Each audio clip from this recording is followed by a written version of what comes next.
भारत बांग्लादेश तनाव में अब रूस की एंट्री हो गई है। रूसी राजदूत का बड़ा बयान सामने आया है। सदर बांग्लादेश में है, उन्होंने कहा है कि बांग्लादेश की इंडिपेंडेंस में इंडिया और रशिया का किरदार था और उन्होंने कहा है कि इनको टेंशन कम करनी चाहिए। उन्होंने कहा कि 1971 के अंदर बांग्लादेश ने इंडिपेंडेंस हासिल की because of Indian help as well, और रशिया ने भी सपोर्ट की थी। तो मैडम, ये बात तो साबित हो गई कि पाकिस्तान को तोड़ने में इंडिया का और रशिया का किरदार है। अब सूरत हाल ये है कि वहां खला पैदा हो गई है। तो एक तो ये एस्पेक्ट है। दूसरी बात, देखिए बिल्कुल बातें तकरीबन सब हो चुकी हैं। भारत के फुटप्रिंट्स, रॉ के फुटप्रिंट्स, भारत की रॉ के फुटप्रिंट्स कहां पे हैं? और सबसे बढ़ के मैं देख रहा था कि रशियन एम्बेसडर जो बांग्लादेश में है, उन्होंने कहा है कि 1971 में जब बांग्लादेश की इंडिपेंडेंस हासिल हुई थी, रशिया और इंडिया ने मिलकर बांग्लादेश बनाया था और हम इकट्ठे थे।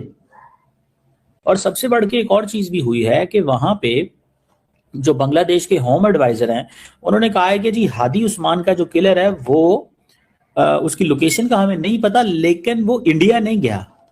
क्या कहेंगी आरजू काजमी साहबा? तो ये तो सर आप लोगों को ब्रेकिंग न्यूज है सर, ये है सर, ये ब्रेकिंग न्यूज लग रही है आपको? आप लोगों को अभी इतने 50 साल से ऊपर हो गए बांग्लादेश बने हुए, आप लोगों को अभी तक यही नहीं पता लगा? आज उनके मुंह से दोबारा निकला है ना सर। मुंह से क्या दोबारा निकला है सर? वो जो 93,000 ने जो हथियार डाले थे वो क्या था? वो जाहिर है कि जब भारत साथ दे रहा था बांग्लादेश बनने में, और ये और बात है कि बहुत से हमारे जो सीनियर्स हैं, हसन निसार साहब और कई दूसरे लोग, वो ये कहते हैं कि गलती हमारी थी, हम ही जो है वो बांग्लादेश के लोगों के साथ ठीक नहीं रह रहे थे, हमने ही उनका मैंडेट चोरी किया था शेख मुजीब को उस जमाने में, और सब कुछ हम ही गलत कर रहे थे। लेकिन ये क्या ठीक है, फिर बीच में भारत भी आ गया था जब उनके मदद करने के लिए, तो बस फिर तो बिल्कुल ही आपको पता है कि एकदम ही काया पलट हो गई थी, फिर तो कहानी कहीं की कहीं चली गई। और अब अगर इतने अरसे के बाद अगर रशियन एम्बेसडर अगर ये बात कर रहे हैं, तो ये बात तो पाकिस्तान में बच्चे को पता है कि जी 71 में क्या हुआ था और कैसे बांग्लादेश बना। ये भी बात बांग्लादेश बनने से पहले का भी अक्सर लोगों को पता है। अब तो वो जो हमीदुर रहमान कमीशन रिपोर्ट, जो मैं समझती हूँ कि हर स्कूल कॉलेज में पढ़ानी चाहिए, अब तो लोगों को वो मिल गई है, इंटरनेट पे पढ़ी जा सकती है, बहुत आसानी से समझा जा सकता है, जबकि पहले तो छुपा दी थी इन्होंने। तो इन्हें पता है कि क्या हुआ था उस जमाने में, और बिल्कुल भारत ने तो खुल्लम खुल्ला कहा है कि उन्होंने मदद की, वो तो अभी तक क्रेडिट लेते हैं। हालांकि सर हरकतें तो हमारी खराब थी बांग्लादेश के लोगों के साथ, होना तो यही था, लेकिन अब जाहिर है क्योंकि वो देश बन गया तो उन्होंने क्रेडिट ले लिया, और जब तक नहीं बना था तब तक वो लोग कुछ नहीं कह रहे थे। तो सर ये तो कोई नई बात नहीं कही है। हमारे मुल्क में क्या हो रहा है हमें पता है, हमें उसको कैसे ठीक करना है ये हमें पता है। ये तो नहीं हो सकता दूसरा मुल्क आज फॉर एग्जांपल मैं और आप बैठे हुए हैं, अगर मुक्ति बैंगनी इंडिया ने बनाए हैं, तो मैडम फिर बात तो आप आए ना देखें कि इंडिया ने 1971 में एक नॉन स्टेट एक्टर्स को तैयार किया कि जाओ पाकिस्तान के खिलाफ जो है वो जहाज शुरू करो। मैडम न्यूट्रल होकर बात करें, अल्लाह को जान देनी है आपने भी और मैंने भी। तो उस वक्त इंडिया ने मुक्ति बैंगनी को तैयार किया, फाइनेंशियल मिलिट्री सपोर्ट दी, किस चीज की? कि जाओ पाकिस्तान को तोड़ो। तो नॉन स्टेट एक्टर को बनाने की बुनियाद तो फिर इंडिया ने की ना। क्या कहेंगे आरजू साहब? देखिए सर, ये एक अलग डिबेट है और ये अक्सर होती रहती है कि इंडिया ने जो है मुक्ति बाहिनी बनाई या उसे सपोर्ट किया या भेजा, लेकिन उससे पहले जो कुछ यहाँ हो रहा था, जो हसन निसार साहब ने अपने वीडियो लॉग में, और वीडियो जो बनाते हैं वो अपनी यूट्यूब चैनल के लिए भी और टीवी चैनल पे भी, उन्होंने कई बार कहा है कि यहाँ पे जो बांग्लादेश के लोग थे पहले, तो उनके साथ हम किस तरीके से बिहेव करते थे, और उनको अपने साथ बिठा के खाना नहीं खिलाना, उनकी इंसल्ट करना, वो वॉशरूम बनाने का अगर कहे तो उस पर उनका मजाक उड़ाना, तो ये सब कुछ पाकिस्तान के लोग करते रहे ना। उस जगह पर ले गए जहां पर जाकर वो उन्होंने सोचा कि पाकिस्तान के साथ नहीं रहा जा सकता, वरना ये वही लोग थे ना सर जिन्होंने 1947 में साथ दिया था पाकिस्तान जब बन रहा था या पाकिस्तान क्रिएट किया जा रहा था भारत से अलग करके। उस वक्त यही बांग्लादेश के लोग थे, अगर ये ना होते तो आज पाकिस्तान ना बन पाता। लेकिन जिसने भी साथ दिया, चाहे वो बांग्लादेश के लोग हों, चाहे वो अहमदियाज हों, चाहे वो मुहाजिर हों जो के भारत छोड़कर पाकिस्तान आए, उन तमाम ही लोगों के साथ सर क्या सलूक किया गया यहाँ पे, सब लोगों के साथ किस तरीके से बिहेव किया गया कि चले बांग्लादेश की तो जान बची, वो निकल गए बेचारे यहाँ से, अच्छा हुआ उनके साथ, वरना हमने तो उनका जीना आराम कर रखा था। अगर मैं अपने सीनियर्स की बात को सुनूं और समझूं, जिसमें कई लोग हैं, जिसमें सलमान रशीद साहब भी हैं लाहौर से, हसन निसार साहब भी हैं, परवेज भाई भी हैं और कई दूसरे, तो सर अगर आपके अंदर ही कमजोरी होगी, आप अपने लोगों को तंग करेंगे और वो उसके बाद वो हटना चाहेंगे, और अगर बीच में अगर भारत आ जाएगा या कोई और आ जाएगा उनकी मदद के लिए, तो सर फिर यही होगा। और यही गलती सर हम इस वक्त बलूचिस्तान में दोहरा रहे हैं। और ये हाल जो कर रहे हैं ना हम सर, ये बांग्लादेश से कम नहीं होगा। मैं आपको आज बता रही हूँ, आप डेट लिख लीजिए, वीडियो रख लीजिए संभाल के। और अगर ये जो हमारी पॉलिसीज चल रही है अगर हमने ना बदली और हमने वही हरकतें जारी रखी जो हमने 71 में रखी थी, तो सर बलूचिस्तान भी हमारे हाथ से जाएगा। फिर वहां के लिए भी फिर आप क्या करेंगे? भारत को इल्जाम देंगे? अपने आप को भी कभी इल्जाम दे दिया करें ताकि पता तो लगे कि यहाँ से जो गलती हो रही है। कौन रहेगा हमारे साथ जो हमारी करतूत है? डॉक्टर साहब, आज इंडिया के अंदर मैं इसके ऊपर भी बहस कर सकता हूं आपसे, लेकिन मैं चाहता हूं कि मैं आपसे सच्चाई निकलवाने की कोशिश करूं, लेकिन आप दाएं बाएं हो रही हैं, कोई बात नहीं, नहीं। ये अमूमन आप हो जाती हैं। ये बताइएगा कि आज बांग्लादेश के अंदर कैंपेन चल रही है कि इंडिया हमारे मुल्क में इंटरवीन कर रहे हैं, एक बात, इंडिया आउट कैंपेन और इन सारी चीजों में। दूसरी मैं देख रहा था कि बहुत सारे, अभी एक पार्लियामेंट्री कमेटी की रिपोर्ट आई है इंग्लैंड इंडिया के अंदर भी, जिसको शशि थरूर साहब लीड कर रहे थे, जिसमें बहुत सारे जनरल अता हसनैन और बहुत सारे लोगों को कोट किया गया।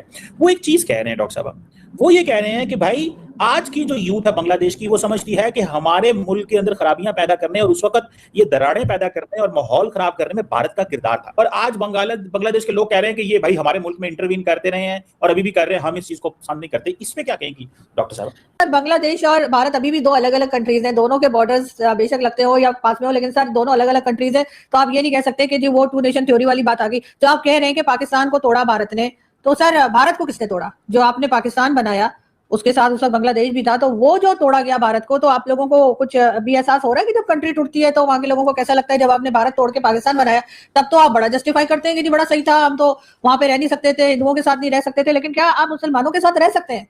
क्या आप अफगानिस्तान के साथ रह पा रहे हैं? क्या जब बांग्लादेश बना उसके बाद आप वो भी मुस्लिम कंट्री है, क्या आप उसके साथ रह पाए? नहीं, आपके सालों साल आपके उनके साथ ताल्लुकात खराब रहे। इस वक्त अफगानिस्तान में आप अटैक कर रहे हैं, अफगानिस्तान आप पे अटैक कर रहा है और कोई किसी को जो है वो मुसलमान मानने को तैयार नहीं। सर मुस्लिम के साथ रह सकते हैं क्या? सर जलेबी मत बनाइएगा प्लीज, आज मेरा मीठा खाने का बिल्कुल मूड नहीं है। तो मुझे ये बताइए कि फिर यहाँ पर आके आपको अचानक से ये क्यों लगता है कि भारत हर जगह जो है वो पाकिस्तान को जो है वो कुछ कह रहा है या उसके लिए खराबी कर रहा है? अपने करतूत, अपने जो हमारे अपने एक्शंस हैं वो हम अगर सही करेंगे तो भी सर थोड़ी सी बेहतरी आएगी ना। हर चीज दूसरे पे डाल के, मलबा उधर डाल के और फिर बैठ जाएंगे ना जी उन्होंने किया, हम तो कुछ नहीं कर रहे थे, हमने तो लोगों को बड़ी इज्जत दे रखी थी। ये भूखे बंगाली कौन कहता था? ये 2-2 टके के बंगाली कौन, किसने निकाली थी ये टर्म? हमने निकाली थी ना। तो उसके बाद अभी हम ये बात कर रहे हैं कि जी हम बड़े अच्छे थे और वो तो हमसे अलग नहीं होना चाहते थे, भारत ने साजिश की। हमें भारत ने कहा था कि हम उन्हें 2 टके के बंगाली का करें या भूखे बंगाली का करें? ये भारत हमें सिखाता था और हम इतने नन्हे थे, हम इतने सीधे थे कि हम सीख गए। अपनी हरकतें क्यों सर हम नहीं मानते? डॉक्टर साहब, मैं आपसे कहा कि हमें पॉपुलर बात जरूर करनी चाहिए, लेकिन सर मैं सच्ची बात कर रही हूँ ना, पॉपुलर बात है सर, वो तो जब बात करेंगे और वो पॉपुलर होगी या नहीं वो तो बाद में वक्त ही बताएगा। लेकिन सर सच्ची बात कर रही हूँ, अगर मैं झूठ बोलूँ तो आप बोल दीजिए ना मुझे कि मैंने गलत कहा है। मैंने डॉक्टर साहब आपसे जो फरमाया है वो मैं आपसे सिर्फ इतना फरमा रहा हूं कि टू नेशन थ्योरी जिंदा है। वो कह रहे हैं जिंदा है, जिसे पाकिस्तान में कहते हैं ना भुट्टो जिंदा है, बंगाली कहते हैं टू नेशन थ्योरी जिंदा है। हमें भारत डिक्टेट ना करे, हम उनसे डिक्टेशन नहीं लेना चाहते। आप इसमें डॉक्टर साहब सर वो कब डिक्टेट कर रहे हैं? उन्होंने कब डिक्टेट किया है? मुझे तो नहीं पता कि उन्होंने कोई स्टेटमेंट दिया भारत ने, सिवाय इसके कि वो अभी एक हिंदू कम्युनिटी के कोई थे उनको जिंदा जला दिया, तो उसके ऊपर स्टेटमेंट जरूर आई थी और आनी भी चाहिए थी। कौन सा तरीका है कि आप किसी को जिंदा जला देंगे? तो ये बात जरूर हुई है, लेकिन भारत ने और तो कुछ नहीं कहा। वो बांग्लादेश वाले कहते हैं कि इंडिया को तो बोलना ही नहीं चाहिए ये जिंदा जलाने पे और मारने पे, वहां पे तो ये प्रैक्टिस कॉमन है। अच्छा चले, मेरा ये कोई मसला नहीं है, ये प्रैक्टिस कॉमन है। ये किसने कहा आपको? किसको देखा आपने ऐसा होते हुए? अच्छा बंगाली कहते हैं सर, बताइए मुझे सबूत दीजिए किसी बंगाली ने कहा कि भारत में जिंदा जलाते रहते हैं। किसको जिंदा जलाते देखा है भारत में आपने? 50,000 कोटेशन दे सकता हूँ गुजरात की, बंगाली बोल रहे हैं उसमें। इसमें आप मुझे आप कहती हैं कि मैं इंटरनेट से निकाल के तो दूं, शो बंद होने के बाद लिंक आपके व्हाट्सएप पे फेंकूंगा कि आपका व्हाट्सएप ही लोडेड हो जाएगा। उस चीज पे मत जो है ना मुझे प्रोवोक करे, जो इंटरनेशनली प्रूवन फैक्ट्स हैं उस पे नहीं जाते। मतलब वहां पे मैं गुजरात के दंगों की तो बात ही नहीं करी। आप तो ऐसे कह रहे थे रूटीन में लोगों को जिंदा जला दिया जाता है। ये जो जिंदा जलाया है ये क्या था? ये गुजरात के दंगे के साथ आप उसको कैसे लिंक कर सकते हैं?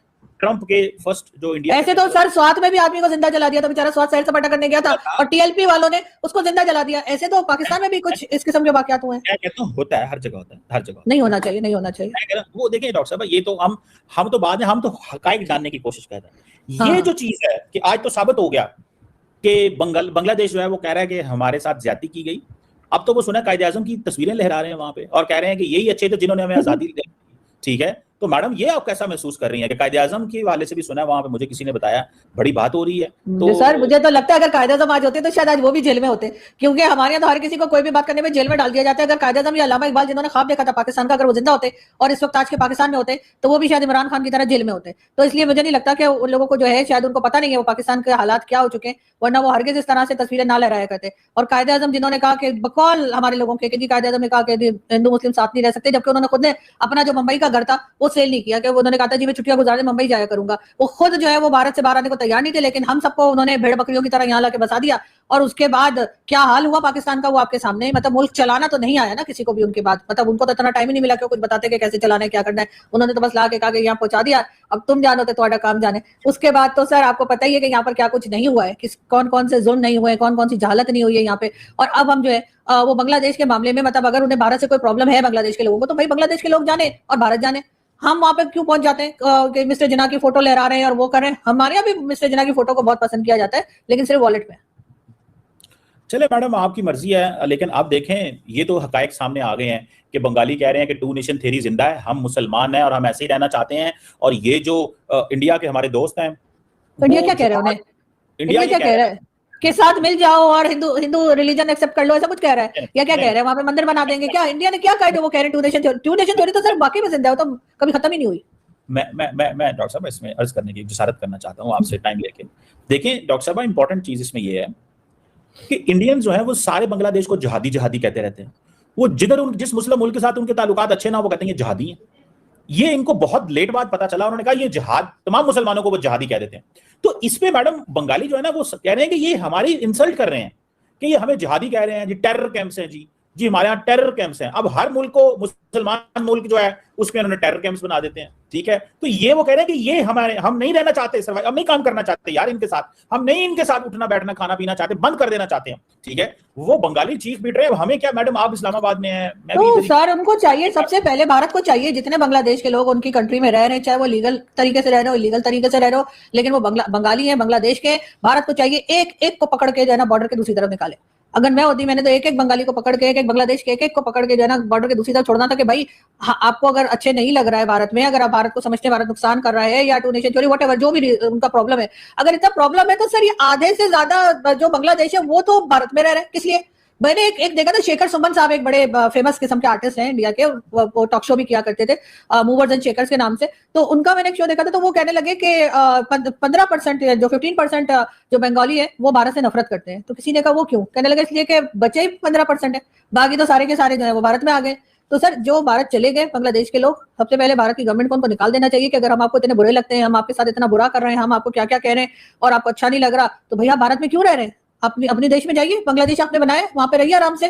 पाकिस्तान के साथ भी उनको नहीं रहना था क्योंकि पाकिस्तान ने तंग किया था, तो वो उधर हो गए। तो अब अगर भारत तंग कर रहा है तो भारत के अंदर जितने परसेंट भी एक सिंगल बांग्लादेश का भी जो है ना वो भारत को नहीं छोड़ना चाहिए। एक एक को चुन चुन के ऐसे ही निकालें जैसे हम अफगानिस्तान के लोगों को निकाल रहे हैं। सर फिर तो होगी ना मतलब बात, ऐसे थोड़ी है कि मतलब आप कहेंगे वो हमें तंग कर रहे हैं और उनकी कंट्री में भी रहते चले जा रहे हैं।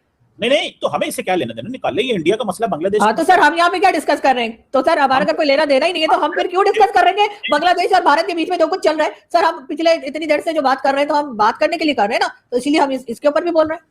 मैडम अफसोस इस बात का बंगाली कह रहे हैं, उन बेचारों का, वो कह रहे हैं कि हमारे साथ जुल्म और ज्यादती कर रहे हैं, ये के अंदर हेजेमोनिक इनके एम्बिशंस हैं, डोमिनेट करना चाहते हैं, ये हमारी चीजों को उन्होंने कंट्रोल किया हुआ है और हम चाहते हैं कि ये अपने घर में रहें और हम अपने घर में रहें। लेकिन इंडिया कहते हैं नहीं, मैं तुम्हें बताऊंगा कि तुमने कैसे जिंदा रहना है। तो सर 70% बांग्लादेश के लोग जब भारत में रहेंगे तो अपने घर में रहो, और अपने घर में रहो वाला कैसे होगा? इनको चाहिए, बांग्लादेश की गवर्नमेंट को भी चाहिए, इसके हर बांग्लादेश के जितने लोग हैं 70 है 60 है 50% जितने भी हैं कैसे रहते हैं, मुझे बात बताएं ना। ये आपने जो स्टैटिस्टिक्स लिया कि 70% बंगाली इंडिया चले 50 समझ ले, 50 समझ ले सर, 50 तो होंगे ही ना सर। बहुत सारे लोग रहते हैं कुछ इलीगल तरीके, मुझे यार सर 50 और 70 में फर्क ही कोई नहीं पता। नहीं मैं एक एग्जांपल दे रही हूँ, जितने परसेंट भी है, जितने परसेंट भी है। एग्जैक्ट फिगर मेरे पास नहीं है, एग्जैक्ट फिगर मेरे पास नहीं है सर मैं आपको एग्जैक्ट फिगर लेके बता दूंगी। लेकिन जितने भी रहते हैं, अगर 2 भी रहते हैं, 4 भी रहते हैं, 3-4 को तो मैंने ट्विटर पे भी देखा हुआ है, वहां पे बदलाते रहते हैं। तो सर उनको पकड़ के ना, और चाहिए भारत को कि बाहर निकाल दे, बांग्लादेश भेज दे, कि भारत में नहीं रह सकते। तो फिर सर होगा ना कि तुम अपने घर और हम अपने घर। ये थोड़ी है कि इनके इंडिया में बैठे हुए हैं वो मोहम्मद जुबैर और कौन कौन, जिनको पाकिस्तान भी बड़ा प्रमोट करता है,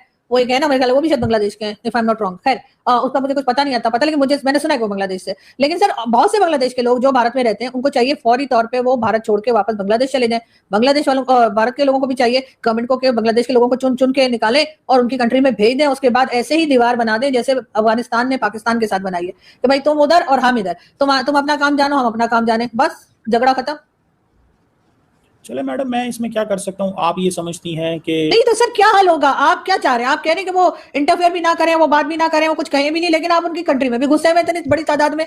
तो भाई आप निकल जाइए ना, उनकी कंट्री से निकल जाइए। भारत अगर इतना खराब है, भारत की गवर्नमेंट, भारत के लोग अगर इतने खराब है, तो उनकी हेलो दोस्तों, स्वागत है आपका फिर से हमारे होनेस्ट पीके न्यूज़ चैनल में। इस चैनल पे आपको लेटेस्ट न्यूज़ मिलता रहेगा, जो भी खबरें होगी एकदम रीगल न्यूज़ मिलेगा, कोई भी फेक वीडियो नहीं मिलेगा। तो अगर आपको वीडियो पसंद आती है तो प्लीज़ चैनल को सब्सक्राइब करके वीडियो को लाइक कर दीजिए। इस वीडियो में आपको दिखाया गया भारत और बांग्लादेश के बीच में जो युद्ध चल रहा है उसी के बारे में यहाँ पर न्यूज़ में बात चल रहा है। तो इस चैनल पर आपको बढ़िया बढ़िया न्यूज़ मिलेगा। आपको किस टॉपिक पर न्यूज़ चाहिए कमेंट बॉक्स में बता देंगे, मैं उस टॉपिक पर वीडियो बना दूँगा। आई होप वीडियो आपको अच्छी लगी तो प्लीज़ वीडियो को लाइक करके चैनल को सब्सक्राइब कर लीजिए। मिलते हैं एक नए वीडियो में। आपको इस चैनल पर डेली रेगुलर वीडियो मिलता रहेगा। धन्यवाद।